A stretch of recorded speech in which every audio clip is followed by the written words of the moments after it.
boss. Ito, tuloy na. Ano na naman yun sa akin? Pinali namin dyan. Papalayin ko. Papalayin ko sa kawali.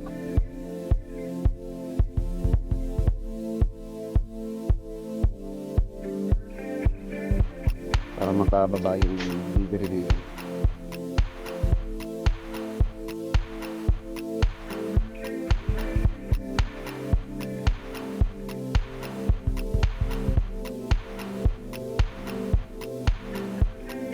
Siya ng ano, second hand.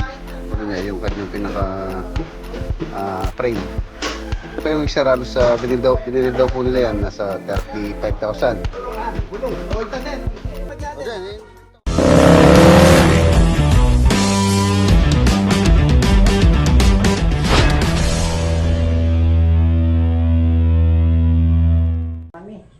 Good morning, ayan mga boss, another day, another build.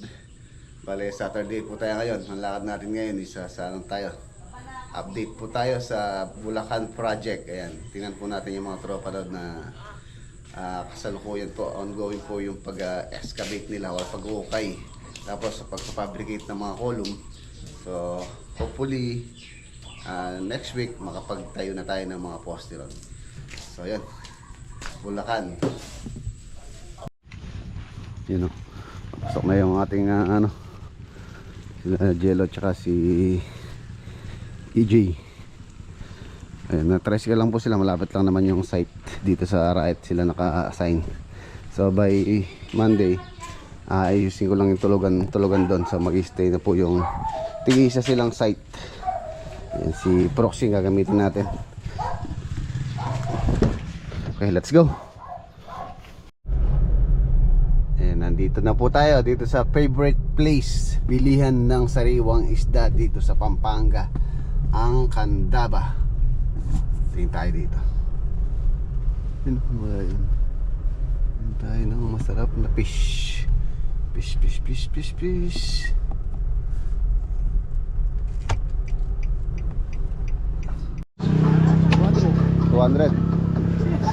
Masali walo.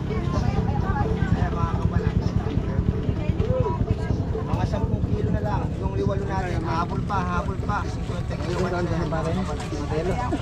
yun na bibingwit nun sa likod. Ganyan din kalaki alos. Bayad dito. Maraming salamat. Dahil 1 punta na lang. Bayad dito ka na. 200 per kilo po. Ay ano po, kumara ka. Isang kilo. Paano ka nila? Salamat. Tayo ng luto. Dito pa. Isang papa. Paano na ba niya? Eh, 60. Yun mo be. Common.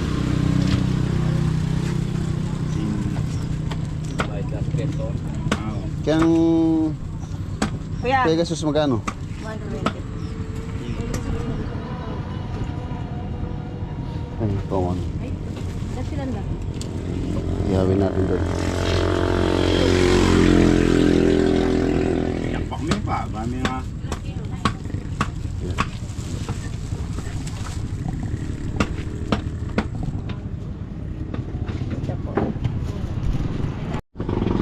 Okay.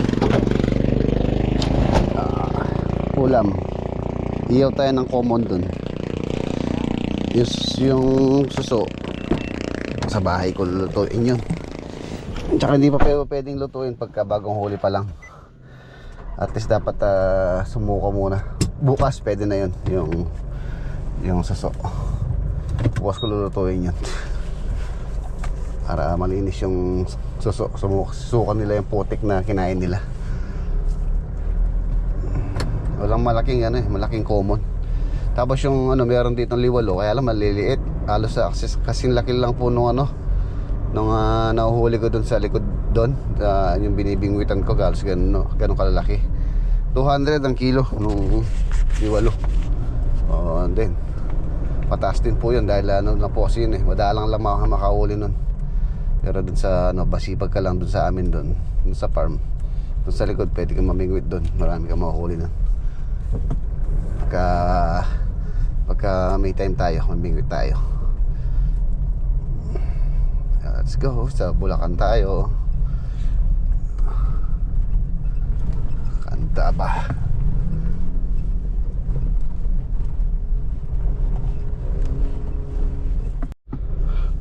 Ayan mga boss, nandito na tayo sa Bulacan.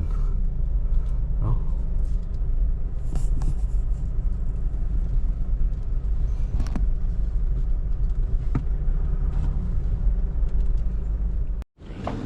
Ayan mga boss, nandito na tayo. May binibentong manok si tatay dito. Ilang kilo to? Ay, mahigit naman 3 kilo siguro, dalawa nga. 3 kilo. Mahigit naman siguro, dalawa naman yan. Magkano kilo? Ito, 50 nga. 250. Ito mga isa't kalahati. Isang kalate, di pa lang siya mga... Ito isa't kalahati. Oh! Ako, puta, buta, hindi nakakita. Yes, yes. Okay na boss. Yes, tuloy na. Ano na naman yung sa Blocks lang naman. Ayun na yung truck ko.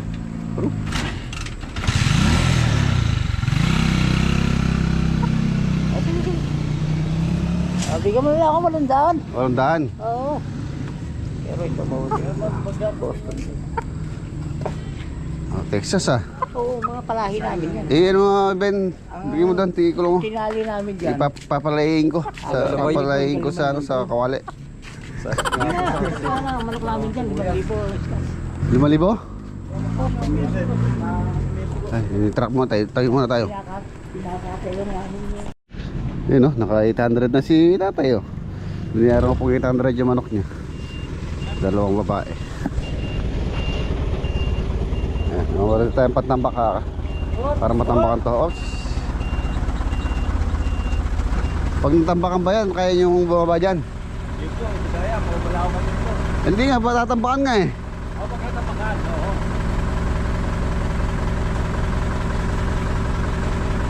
Okay. Sige, para pag ano ipapaano ko dyan, makababa ka dyan.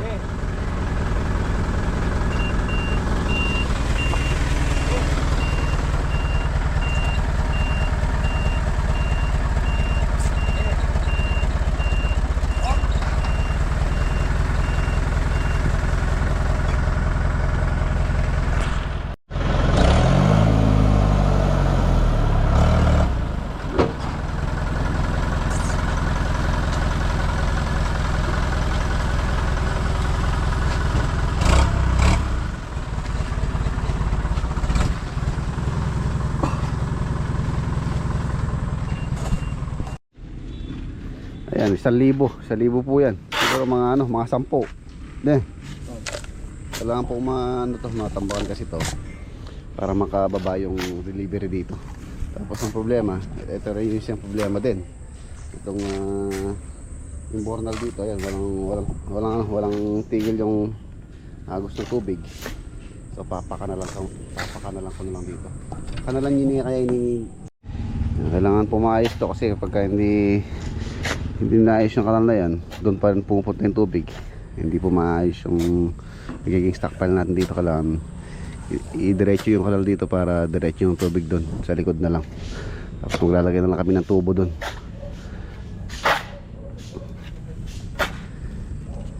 Galing gumastos tayo sa tambak para lang maayos. No choice po tayo kasi wala tayong stockpile or tatambakan ng materyales pagka hindi naayos to. Paayos mo yun eh. Kailangan maayos yan kasi sa buwasan na isa. Ayan, kape muna tayo, kape. Meron akong dalang bagong uniform. Oh, uniform. Ano mo size? XL, suit nyo. Oh, ikaw Jimbo. Pangalan mo Jimbo no? Jimboy po. Jimboy. Ikaw, si ano? June. O, suot nyo para maganda kayong tinitingnan para para tasayaw tayo mamaya. Ano ang sumayaw? Tralala. Sige. Si Diwata. Lito, Diwata. Kala ko yung tira sa amin na. Oh, di pa. Oh. Dalawang Marvin. Magtokayo. Yan si Marvin. Oh, yun oh. Suot nyo, sasayaw tayo. Kapo ng kay. O, di ba? Pogi-pogi nyo.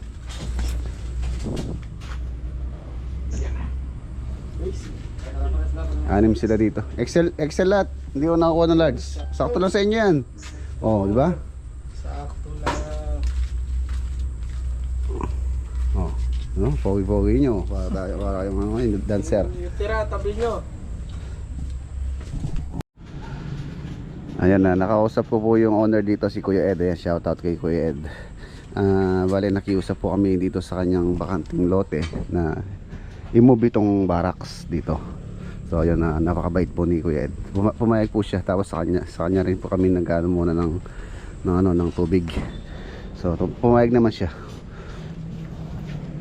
Ano po namin to, iatras namin dito. Balik kasi dito kasi mga boss, meron pong garahe dito, may mga poster rin. Ay, excuse me po. May mga poster rin po dyan.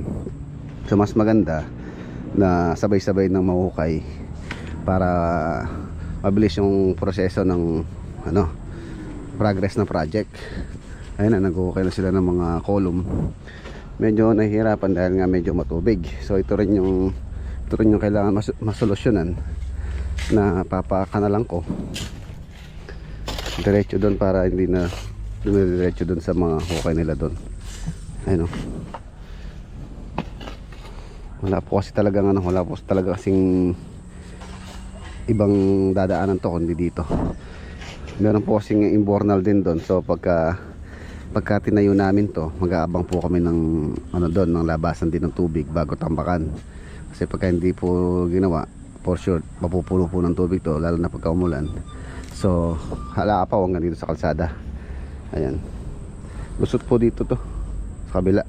Parang siya talaga, parang kanal siya talaga. Hindi ko alam bakit mayroong ganyan. Ayan. Ayan, ayusin mo yan, no? Di baling magtagal tayo basta maayos. Yung bakal, wag mo baka magbutas yung gulong ng mga truck. Ipuin mo. Ayan, sa libo to, sa dalawa. So maayos natin paunti-unti yan. Tapos ayun, nakapag-fabricate na rin po sila ng mga poste. Ito yung mga poste namin.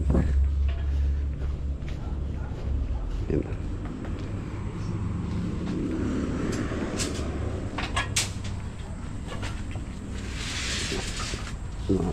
Ice.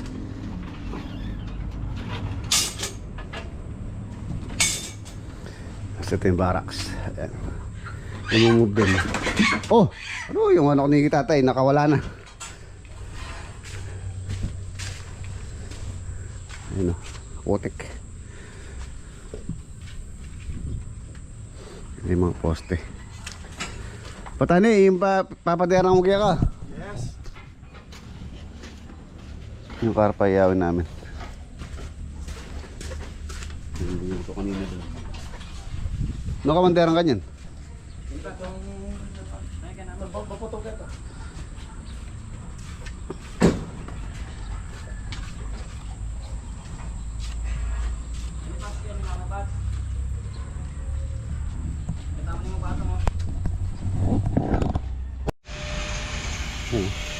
Putek. Pwede nang to, pwede nang tamna ng palay to. Pwede nang tamna ng palay, oh. Malakit na yung putek.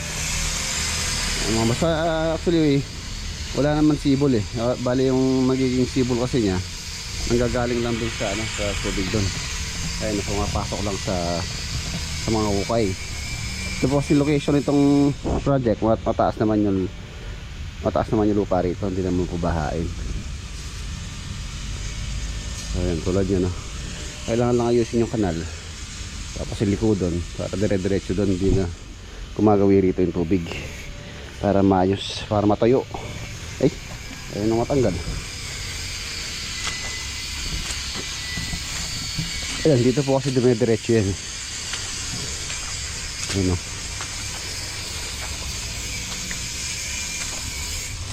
Ayan, meron pong dito. Meron pa naman kayong poster rito. Hindi mahirapan kami dito. Ayun o. Meron din yung bornal dun. Ang daming ano, gabi. Laing, pang laing. May mga coal pa oh.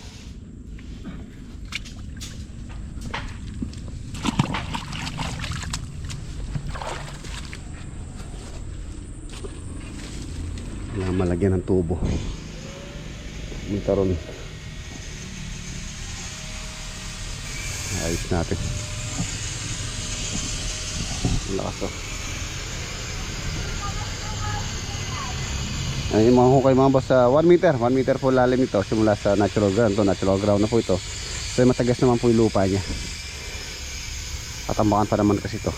Bungalo lang pala ito mga boss. Ano lang siya, high ceiling. Tapos meron siyang pinaka mezzanine itong project. Tapos meron siyang balcony.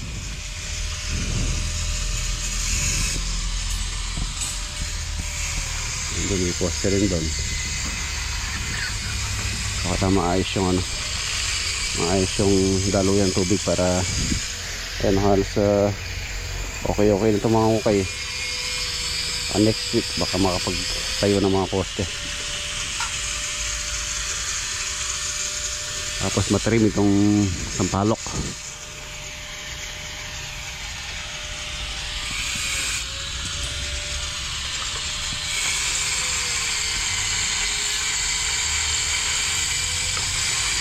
Tambakan na to. Nakangat na, mabilis na yan.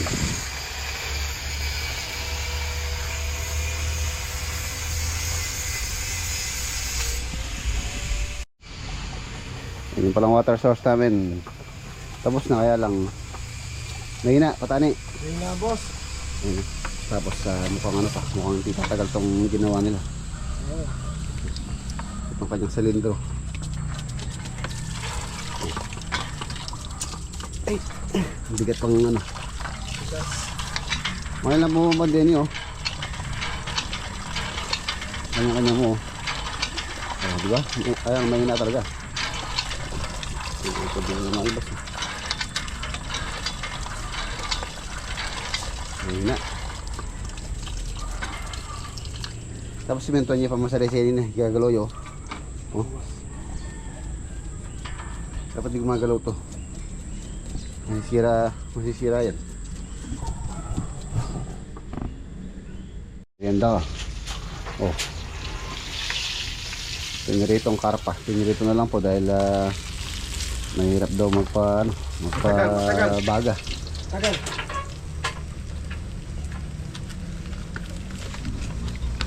Karpa. Marvin ang stillman dito. Pamukha ni Jeng Jeng.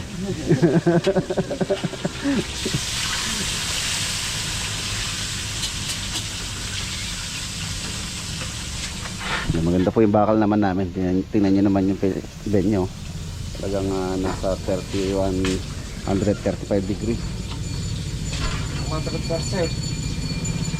Nakatalungan mo na si Jeng mo. Oo, ang ganda nga yun sa kanya. Kantong-kanto pa.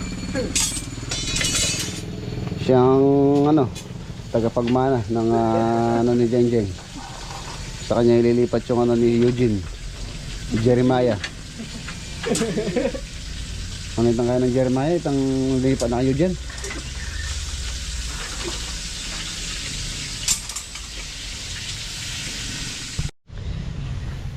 Ayan, 16 mm 6, column 1, column 2, 16, 4. Ito mga column na napabricate nila sa lukuyan.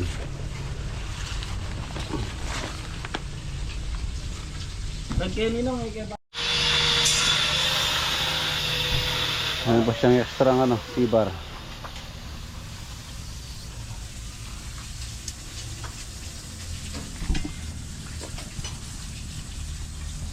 Para yata mo lang mga putot. Ang labog. Alam na po. Assemblein yung mga bakal para pagka isang tayo na lang tayo.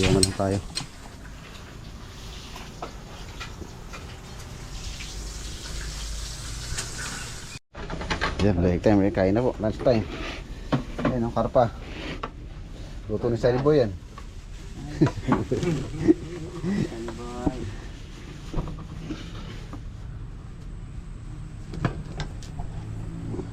Yapin yan. Ay mga boss, ay tambak, dalawa. Ay, tapos ayusin mo na paano mo ganyan pa mo para makababa sila dyan, oh.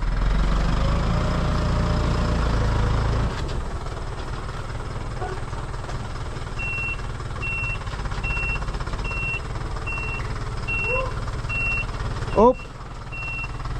Konti pa. Hop. Ano na? Next. Sana nakagyan ng talco yan. Okay lang po ba rito? Oh, ay wala naman. Wala na, no eh. choice na eh. Okay lang po ba o medyo gawin ko pa? Kung maano pa konti pa puro Para para may mga bato ron na. konti na lang yung ano. Kasi baka tumagilid. Ano yung kalala yan pag doon ako naglano? Oh, okay lang po. Hindi, saka tatagilid. Baga bubuwal. Dalawa yung tayo na, dalawa. Pipilitin kasi half day lang ang kwari. Tumigas siya, pwede. Oo, pagka po tumigis na. Pwede nang bumaba dito ganun. Adap ko na po. Konti mo pa. Konti pa, kuya, konti pa. Hindi, bawi lang. Oh. Sige pa, sige pa.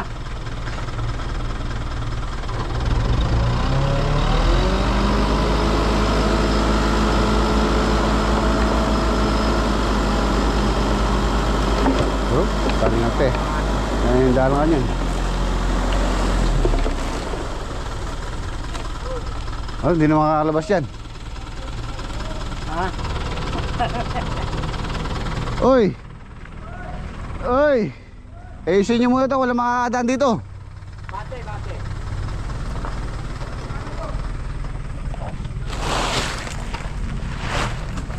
Up. Okay na. Ayusin nyo muna, wala makakadaan. Yan yung sakyan, no? Ano nyo yun dito.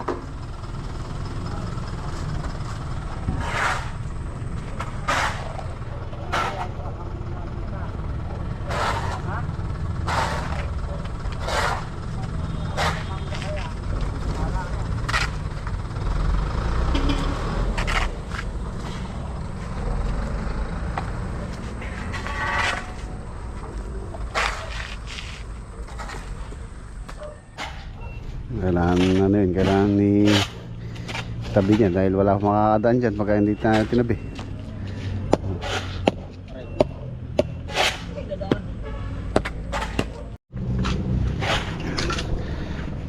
Matanggal, ayun yung mga dumadaan. May dumadaan na.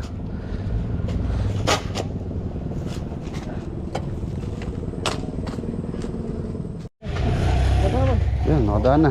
Oh, okay na yun, pahinga muna kayo. Pinako pa, pato na yun, makadaan lang. Ayan mga boss, let's go. Uwi ko na itong grass cutter. Dahil mag-grass cutter daw si Lolo Boy sa farm. Ano na, tara.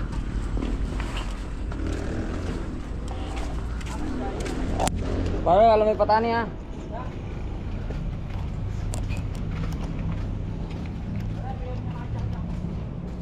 Alam mo talaga ako ng height. Tagilid. Tagilid, bisa rin eh. Patagilid. Yan, no.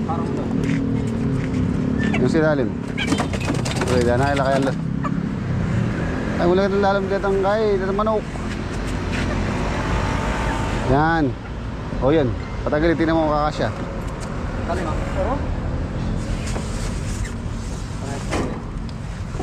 Alyal. Kaya may makina ka rin, palol mo niya yan eh. Karin nga kapit. Kaya yung makina i-sleeve mo niya yan eh. Minasa rin eh. Yan. Opat.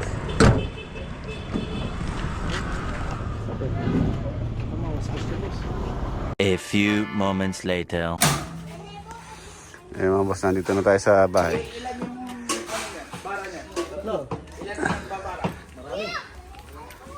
Meron tayong mixer. Ayan, nabili ko siya ng second hand. Ayan, second hand po ito. Sa Lubao. O So nabili ko siya ng 15,000. Medyo okay pa yung ano niya, yung kanyang pinaka frame. Yung makina hindi raw maandar. So titingnan lang natin bukas tong makina na to. Kung mapapandar natin. So, marami naman makina dito. Titingnan ko bukas kung mapapandar para ma-recondition natin tong mixer. Kailangan po kasi na mixer. Okay pa yung mixer. Halos binili daw po nila yan. Nasa 35,000. So, isang project lang nagamit to. Ano pa yung gulong niya. Maayos pa. Matigas pa yung gulong. Makina lang pang problema niya. Pigilan niya. Gulong. O, ito din. O dyan, dito, mata. Ayan. Sige, dahan-dahan lang. Sige, dami-dami nyo. Dahan-dahan lang. Diyan lang, sabi nyo lang dyan. Ilang kaya. Okay, hindi ko na. Gawang kaya bukas. Talaga yan. Ayos yung bukas. Okay, ganyan naman pare. Problema niya, no?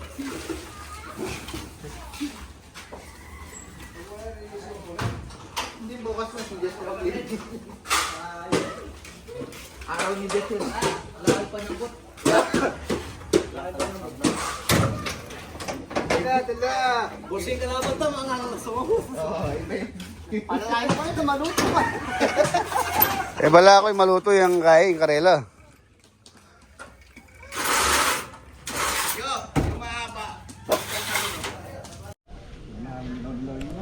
Birthday pa lang ngayon ni Tito Roger. Birthday mo ngayon. Bukas. Ay, gawin na natin ngayon. Para pahinga na bukas. And happy birthday. Happy birthday kay Tito Roger. Birthday po niya ngayon. Kaya pinagkatayin natin siya ng isang bibi at isang manok. Ayan, hanggang tayo. Meron ko mano, kuya eh. Ayun na tayo. Shot tayo. Dimutin kayo. Nai-kaim eh. Nasaan na ba yung biting? Saan mo ilalaboy?